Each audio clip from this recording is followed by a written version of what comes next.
Tatlong Chinese nasangkot daw sa death squad ng Chinese drug lord at isang pulis na nahulihan ng shabu at sandamakmak na armas ang arestado sa magkahiwalay na operasyon sa Las Piñas at Binondo. Nakatutok si John Consulta.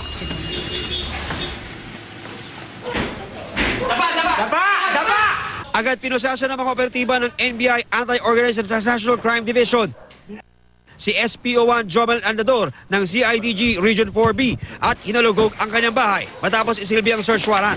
Dito na na-recover ang isang 9mm, 3 kalibre 45, 2 silencer at isang assault rifle. Mga baril ng iba ay walang lisensya o di kaya'y ilang taon nang expired. Nakakumpiska rin ang 3 granada, 2 plaka na 8, mga kagamitang pangbudol-budol tulad ng Peking Gold Bar at foreign bills at shabu na may street value na 300,000 pesos. Kasama nito ang isang balot ng tawas na inihahalo daw ng target.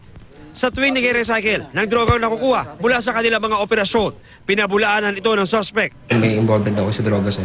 Wala po tayong involvement sa droga, boss. Trabahador lang po tayo. After the operation, siguro intentionally, hindi nila i-report lahat ng kanilang nakukumpiskate at ito ay binebenta sa market.